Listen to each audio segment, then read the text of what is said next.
Concrete Genius Media. Welcome to the Concrete Genius Podcast. I'm your host, Sauce McKenzie. Stay tapped in with me on all socials. I drop none but jewels.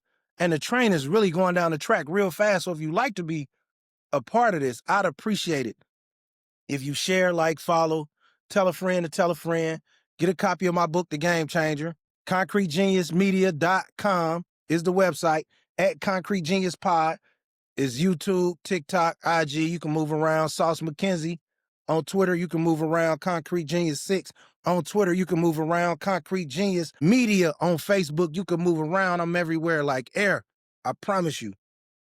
And I hold them all down. I got loyal fans everywhere, so I appreciate all y'all who drop jewels, drop DMs. I make people mad in the DMs. I make people feel good. The DMs be popping. I'm building relationships. Things are going to change September 1st, but we're not here to talk about that. What I am here to talk about today is the term race baiter. I'm going to need you white folks on the internet to stop using the term race. Every time a black person points out something that's a discrepancy, and we feel it's a discrepancy, you jump your unnecessary self in the conversation and call somebody a race baiter. Do you call white people race baiters when they being racist? Why have I never heard a white person call another white person a race baiter? Does that only apply for us for speaking up for ourselves? Or is that a term for us to ignore the issue that we think is an issue? And stop with the victimhood and y'all always victims. You know who victims? You poor white racists. Y'all the victims. Because you can't let a black person have a conversation without input. Just to plant your flag of race baiter, the usual suspects, black fatigue. See, you guys are the pawn in the race war. You the village idiot. And I say this every pod, but I really wanted to get through to you. Poor white racist is the village idiot. You're the inbred retard. Because you know the racist that's really got power, they in Monaco, Saint-Tropez, Malibu, high rises in Manhattan. They probably ain't even on TikTok. They don't care. They got money. They got wealth. They got crescents and shields. They don't care what blacks are doing, what Mexicans are doing. They care about us as a whole as far as policy that affects the country, that affects their bottom line. Ain't no rich white person, even if he racist, getting on the internet talking about, oh, you race baiter. That's you hillbillies. And you the same hillbillies that will get on TikTok crying about how you can't afford nothing. You got the same dusty jeans since 1997. Them same Sauconys and them Avias or them New Balance with the big end and the hard sole. And you mad. Just like you mad when a black person gets a nice house. Why you mad? You the one had the head start, buddy. And don't give me all these blank DMs from these 1 follower and 2 follower accounts calling me nigger. It bothers you. Because you don't understand is that we are a kind, loving people. I judge people off individualism, but I can't even make a text without somebody telling me I'm making it about race when I'm not. I saw a gentleman make a statement about why Anthony Richardson ain't started. He said nothing about race. And then that loud, I can't think of the coach. I don't want to say his name because you stay over there, buddy. But the dude who did the Netflix Last Chance U, that coach, he jumped on, are you race baiter? You this, that? See, that's another thing too. Man, I like my racists like David Duke, man. If you're going to deal with me as a white person, let's just be straight professional. Don't give me the yo, what's happening? Yo, I play Biggie Smalls too, my guy. Yeah, I don't trust them. That's the sheep in a costume. That's really a wolf. So lay off us with the race baiter. Lay off us. When you see conversations, this is like me. If I see a female friend I know and we joke a lot maybe, and she posts a status that's mainly geared to women, I'm not commenting. It's 37 women on there. What I look like jumping in there? That's a little suspect. Now, some comments are neutral based. You can chime in. And I hate when people say, social media, I should have said something. I'm here to say something. That's cool. But if you jumping on there to say something respectful, disrespectful. It just means you a loser. Because if you had anything going on in your life, you would ignore it. And these are tips from the sauce. ConcreteGeniusMedia.com, man. Follow me on all socials. It's your boy, Sauce McKenzie, your player partner number one, man. The jet setter, the traveler, the win getter, the time zone changer, the game changer. Get a copy of my book, The Game Changer. 8 tips for men to find peace, available online at Amazon.com or by me personally or on the website, ConcreteGeniusMedia.com. Follow that website. We got big changes coming in September. Aye, mate. What we got next? So look, if you 37, 35, 38 playing football with shoulder pads, you retarded. I don't want to hear nothing about somebody hating on what you're doing as activity or you got a right to do something. No, man, you retarded, bro. Your body is made for different things. Your body is not the same at 24 as it is at 35, bro. So unless you a field goal kicker in the NFL, going out there voluntarily getting tackled at 39 years old means you slow in the head. That's not debatable. Now be slow in the head, go out there, have fun, kick it. But you, sir, are an idiot. I don't care what's going on in your life. We got too many other issues in the black community for you grown niggas to be out here playing tackle football. How many of you niggas playing tackle football coach youth football? How many of y'all volunteer at community centers? Any of y'all coach at a high school? Coach at a middle school? Of course you don't, because if you didn't, you wouldn't have time to cosplay the 1985 Denver Broncos, you fucking idiots. And don't get in my, listen, a lot of y'all ain't smart enough to disagree with me. Some are, I respect it. But I'm not budging on 40U football. 40U basketball, hey, look, I know a lot of hoopers, man. Basketball, it's cool, man, but it shouldn't be to the point where your league is taking up so much time that the little kids can't work out. So y'all ain't retarded like the football niggas, but y'all damn near hella selfish. You niggas got the court Tuesday, Wednesday, Thursday. You niggas want to hoop 5 nights a week, nigga. And these young niggas out here playing Jesse James and stealing Kias with Samsung chargers. But you niggas talking about, man, my boys at Bill Pep Shop, we playing for the championship. Just to hold up a check for $500. Hey, man, do you? But like, if you under 25, you get some open run or something, I ain't mad at you niggas, because it's more basketball courts. It's left safe. I ain't mad. But what I'm saying is if y'all gonna hog up the court, let's make sure the kids get something out of it. Don't the kids deserve recreation? Have you ever walked in the gym as a kid and was like, damn, I love to play, but my daddy done playing? And you 20, you 14, you in high school, it's a 5-year-old league. That's cool. And this is no disrespect to my niggas that hoop at the church at 8 o'clock on Sunday. That's cardio, man. That's hoop. That's love of the game, bro. Y'all squeeze it in a couple of times. But niggas is giving 12, 14 hours a week to some shit that's over with, bro. It's over. The glory's never coming back, my nigga. Get some more glory doing some other shit, bro. Let these kids have the court. Same with you pickleballers. Pickleball time should be between 5 and 9 a.m. legally. You old anyway, you get up at 3, take a shower, be at the gym 4:45. We can have the first pickleball tournament at 5, 5 to 6, round 2, 6 to 7, then a championship from 7 to 8, and then y'all can recover. And go walk a few laps and be home eating lunch by 9:30. You pickleball motherfuckers is taking over too many courts. Like, kids need activities. See, y'all the same people that put a chain or take the rim down because too many black or Hispanic kids hanging out at the basketball court. But then you niggas want to take up the YMCA playing pickleball. Come on, man. What happened to motherfuckers just walking around the track, doing some push-ups, lifting some weights, man? Boxing. The cardio, maybe. Everything we do, we taking away from the kids.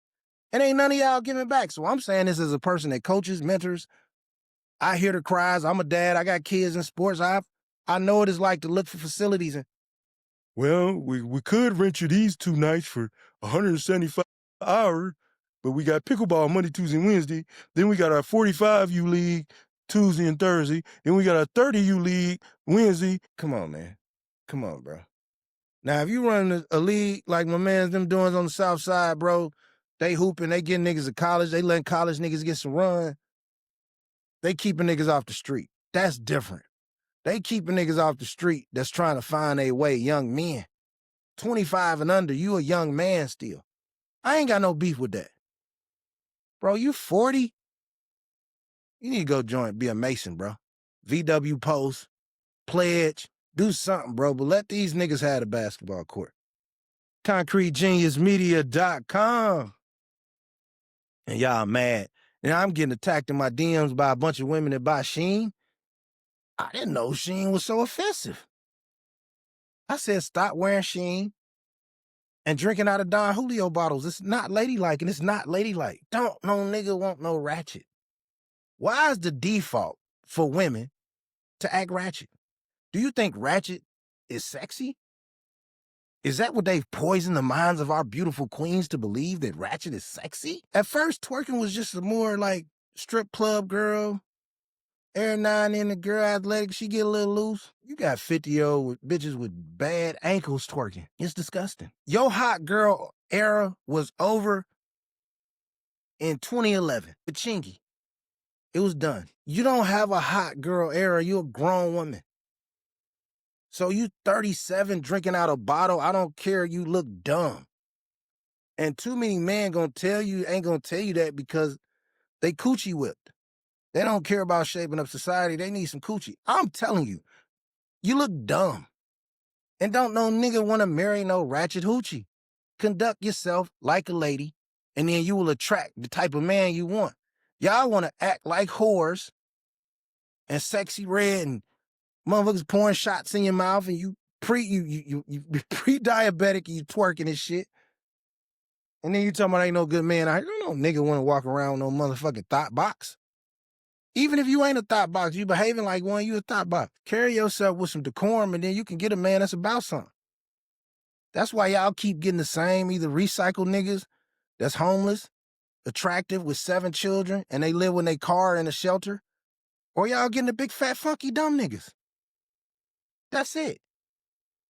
Y'all ain't getting no man with no motion that can walk in no room. Y'all ain't getting a nigga that's handsome in other time zones. Cause y'all thotting it up, man. And like them Shein outfits, some of that shit look retarded. And why I'm on this, I want to say this respectfully. Cause everybody know you can check any of my social media. I am a BBW advocate. I appreciate and I love full-figured black. First off, the women in my family was full-figured. Not saying I was looking at their ass, but they full-figured. So for me to ever diss a woman about her weight would be the same thing as somebody talking about the women in my family when I was a kid about their weight. I put hands on you. Right? But we also come from an era, my generation of ladies, I'm talking about ladies my age now, the BBWs, man, they know how to swag that shit out, man. They get some crispy shit, some fly shit, shirt, you know what I mean? They make that shit look good. They smelling good. They got their jewelry, their nails, their hair whipped up, skin, pretty ass eyes, eyelashes. A nigga will run and take that home. Kiss all over them thighs. Girl, get another steak to go. Get you, matter of fact, we going to Ruth Chris. Get another steak and a stuffed chicken breast to go. You can eat that after sex. Matter of fact, get a salad too for in the morning on your way to work. Men love big, curvy, voluptuous women. Even the niggas that's talking shit about them, they just talking shit because they can't get them. So don't let these niggas fool you. I'm here to tell you the real. But even the niggas that love y'all don't want to see you 46 with your gut hanging out, man. Man, you bitches is coming through that motherfucker like nose tackles with your stomach out, man. You remember old Lyman and shit? Nate Newton used to have his stomach out. That's how that shit look in them Shein outfits. That's why y'all got to take pictures and do like this. Because you can't capture none of the front. Because you ashamed. A big sexy woman going to be standing there proud with that stomach. God, kiss the shit out that stomach. But not when you got it on display. Like a 77,000-inch Zenith. Like, What happened to dressing appropriately for what your body is? I'm sure a lot of big women who classy, they probably could rock the two-piece when they was in high school. They probably could have their stomach out and they was thick and voluptuous. But it came a time, maybe after that first child, that second child. All right, I got to put this shit up. Let me go big, sexy, classy. Let me go to some elite big women's stores. Go to Lane Bryant, you know what I mean? Get some shit that's classy. Like you got some swag. Unbutton a button. Let a nigga see the top of the double D's, the F's, the H's. Smell good. Put a little pedazzle on. We want to get in there then, big girl. Go, big girl, what you gonna do? But I don't want to see you walking around here, these shorts, this fucking cellulite. You so embarrassed of how tight your clothes is. That's why you acting so silly. And now you running around because you uncomfortable. You steadily adjusting your clothes. Nah, man. Offensive tackles can't wear the same shit as wide receivers. That don't mean an offensive tackle shouldn't get married. Defensive tackles can't wear what the punter wear. Unless you a fat punter. But my point is to be treated with more respect, y'all need to wear some clothes that don't make y'all look retarded. And a lot of men are scared to tell a woman or a woman they with, like, everybody don't deserve to show their back. Showing your back as a woman should be a privilege. It used to be. In the 90s, mid-2000s, nah, man. Bitch wasn't showing six backs. She just put on something to cover the back up. And nigga oil you up, he get all, hey, we doing what we gotta do. And nigga might even admire it. But everybody don't gotta see it. Lizzo, you a war criminal. You gonna pay for your fucking crimes. You got all these women wearing these too little shorts. The whole shorts ain't nothing but stomach. And then your friend gonna like, girl, you slaying in that shit. No. You gonna look back at them pictures and look and feel like a damn fool. And I'm not trying to be mean. I'm just giving y'all some game, and maybe most niggas ain't scared to tell y'all. Like, everybody can't wear the same sexy outfit, right? It's just what it is. I can't wear the same shoes as a nigga that wears size 9. I wear 15. Some shit look good on him. Might look like some bobos on me, but then he can't wear what I wear. Man, look at you, little man. You look so handsome. So it's gonna be, you know what I mean? Everybody got their own shit. I was 6-packed up. I love to rip my shit off. Now, I still take my shit off. It look good, but not as much. That's cool, man. I'm conscious of how I look, and I'm a good-looking nigga. So, as I take that and transition to you niggas, I want to talk about y'all and this Rick Ross effect that you niggas got. We have an influence of unnecessary overconfidence in the black community, right? And wait, I'm gonna come right back to you niggas.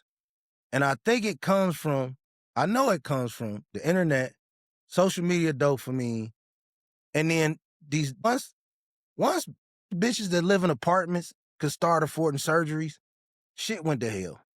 Low-income single mamas could decide, you know what, maybe I can get a better car, or I can go to Costa Rica and hopefully catch a nigga.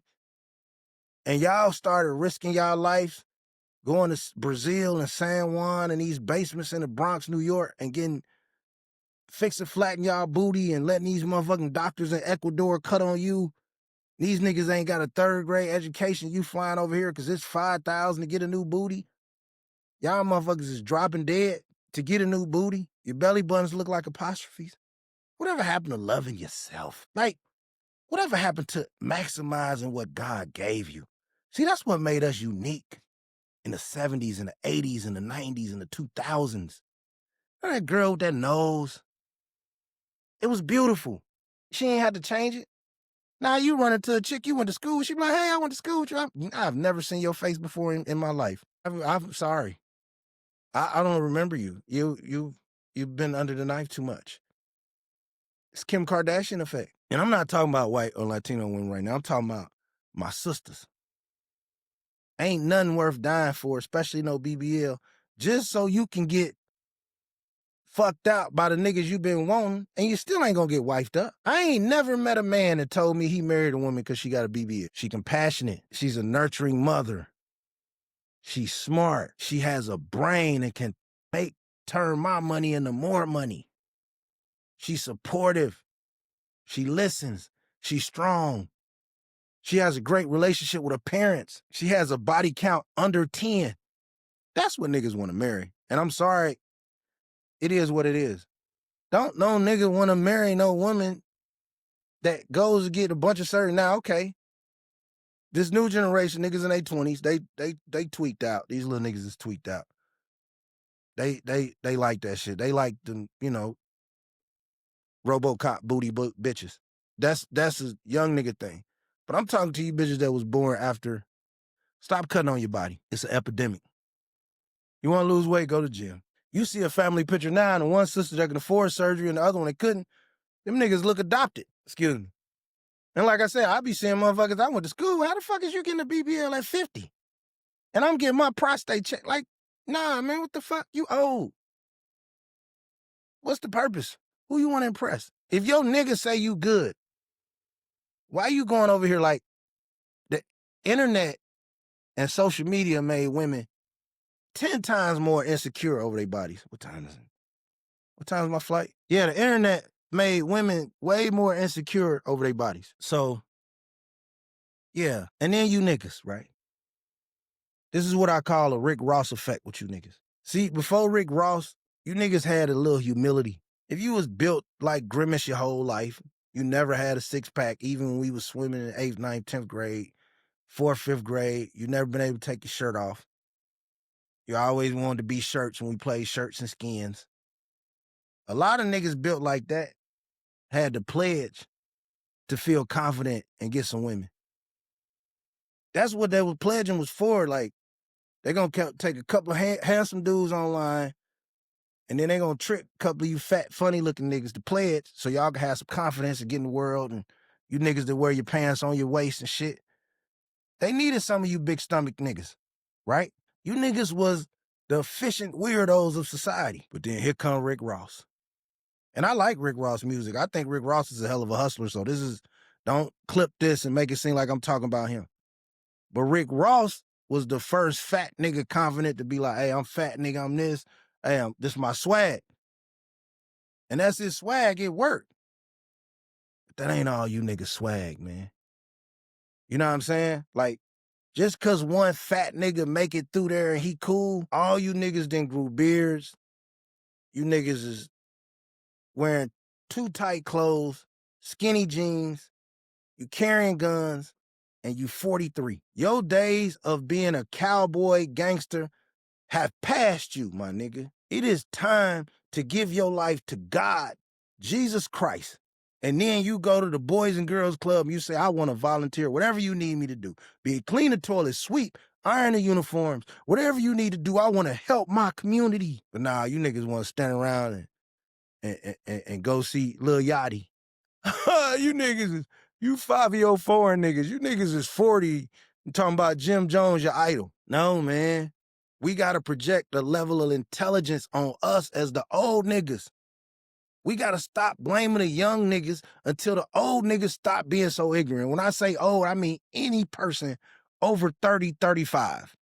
35 max. Nigga might did a 5-year bed. He got to get the shit out of the system. I'll give you that, my nigga. 35 max, though. So while we 35 arguing on the internet, talking shit, threatening each other, what you think Lil Martavius Jr. gonna be doing? All the skits are ignorant. So between the skits and what you see, and your uncle's fucking, your same uncle had a scholarship, now he want to carry a pipe at 36 and start a new gang and call himself an OG. And then your auntie, she got on Sheen. She looked dumb. Then your mama got a girlfriend after just breaking up with your brother's daddy. Now she got a stud in the house. Now you got to come to school and learn about the Boston Tea Party.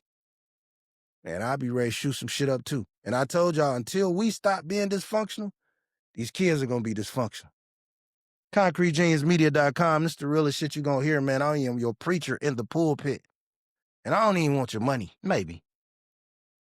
I want somebody else's money. I don't want y'all. All right, man. I've been dropping jewels. Last but not least, this is a very touchy subject, so I want to be straightforward. I think Cardi B is one of the greatest hustlers of all time. From the ability to take herself to work, to get on Love and Hip Hop, she had been trying to do her music, to get on Love and Hip Hop, to turn herself to the global fashion icon she is, to the cultural influence she is. Her style, her grace, her attitude, her realness. You can go check my social media from 2017 when she was on Love and Hip Hop, cussing out fucking what was the nigga, the bum nigga? Peter Guns. She was cussing out that nigga. Hey, Cardi, be a hustler. I love her fire. I love her style. I love her passion. I love her clarity, her sincereness, her transparency. She's a real motherfucker. This is documented, right? Having the kids. She got a beautiful family. She lived well, magazine cover, style, whatever. With that being said, we got to stop lying about her music, man. You know what I'm saying? Like, we got to be able to have an honest conversation and be able to say when a person we like music is ass. And some of this music she putting out with the punch in, she trying too hard, they either not guiding her right or it's just taking too long. It's been 7 years. And a lot of people are forcing her music on us because, for one, she is the ratchet Harriet Tubman for you bitches. Like, she is the ratchet one that gave hope to ratchet bitches that was just ratchet and desolate and they think they can get their body done and their teeth done and their face done. She's the Lou Brock of this shit. Not Lou Brock. What was the nigga name? She's the Kirk Flood of this shit. And that's historical. But her album was 7 years ago. It was cool. It had a few cuts on it. I've never been a big fan because I like her voice and her attitude more as a person. I don't always like it on records. I like Bodak Yellow. I like the Motorboat shit. I like the one she did with her and Offset about 2 years ago, Rumors or something. Whatever that one was. Couple of appearances, but I would say 20-25% her versus me. And I'm a hip-hop head. I was born the same year hip-hop, so I know this shit. I'm a historian to this shit. Can't nobody tell me nothing. You can state your opinion, but you can't tell me nothing about mine. And I just think we trying to force her as a rapper too much because she's the dominant Latina rapper, and they want to keep a space for that market. A remnant of Love and Hip Hop from the reality TV era. So a lot of chicks that was teenagers or in high school or just in college that's like 30 now when she was on Love and Hip Hop in 2014, 15, 16, they attached to her. And then a lot of people just saying her music is good because y'all don't like Nicki Minaj, right? So we got to stop acting like just because you don't like somebody, don't overhype their enemy. That's kind of idiotic because let's be honest here. If Nicki Minaj put out a song that wasn't impressive, y'all wouldn't lie and say it was good. Matter of fact, if it was all right, y'all would say it wasn't good. She got to put out shit that is spectacular for y'all to give her grace besides her fans. So why do we act like when Cardi put out some mid, it's groundbreaking? When did we put her, because she beefed with Nicki, we put her musically on this same level of accomplishments, and it's not fucking close, bro. Like, it's like fucking comparing, I'm trying to think of the right it's like comparing Kendrick Lamar with, I don't even know who would be the male equivalent of Cardi. Because ain't no man getting away putting out no 1, 2, like, no, you got to produce music consistently and the music got to slap. We got to stop giving her the compassionate Hispanic pass. And I hate to be the bad guy. And I will mute any DM that disrespects me. I will block you and report you. So all you fake profile DMs, I'm sorry. But just because Cardi beef with Nicki, y'all trying to make her music that to fill the void in women's rap. And it's just, you got to let it come organically. You know what I'm saying? Like, and I'm not even taking sides of my favorite female rapper of all time is Nicki Minaj. After Roxanne Shante, respectfully. That's the icon. But you got to still be transparent in what's real and what's not. If I didn't like a Nicki song, I'd tell you, and I'd take the heat. And she can't get away with putting out mid like y'all be hyping a mid from Cardi. Man, just think if Nicki dropped her first album and waited 8 years, y'all would be calling that girl a one-hit wonder. Like, we gotta chill, man. Like, and there's too many of you ratchet bitches that got introduced to music through ratchetness and think you fucking hip-hop reporters for the source. It's cool, you shake your ass, you twerk, it's cool, but I don't go to ratchet bitches drinking out Don Julio bottles for my music takes. I'm sorry.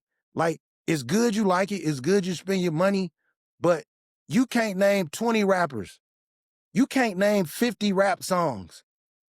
I don't want to hear what the fuck you talking about, because the girl you shake your ass to in your Sheen outfit and you drink out the bottle with, and your Hispanic buddy like her, and you got a Hispanic buddy, and we got a whole group of legion of black people that's infatuated with having a Mexican or Hispanic friend, i.e. the Mexican y'all, let's say, nigga. Y'all gotta overhype that shit. Chill, man. Chill. Like, how can y'all respect people by overhyping some mid? That shit was mid, bro. If you know anything about music, you can hear the bars being punched in. They said that on the Joe Budden shit, and I knew it as soon as I heard it. You can, if you've done 100 pods, you can tell when something being punched in. If you ever recorded a rap, which I have several music eons ago, but you have an ear to know the difference between somebody fluent and a line being punched in. You can literally hear the pause on the music. But you know who can't hear the pause? You bitches that watch Baddies East. So of course it's gonna be, yeah, Cardi slid. Man, y'all gotta chill, bro.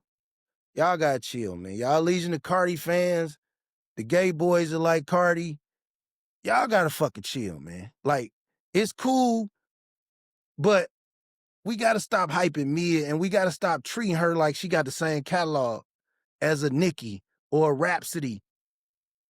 You know what I'm saying? Or any female MC that's accomplished more. It's one album. One album, son. One album, man. Like, so I root for Cardi B. I think she's one of the greatest hustlers of all time. But when we throw around like, she slid, it's classic, man, y'all grading on the scale, and y'all know that shit, man. Be fair, be real in your rap takes, man. Like, come on, man. Like, that accent don't even sound right over that beat, man. What are we doing? Like, if we can't have honest conversations in hip-hop, we need to stop talking about it. Come on, man.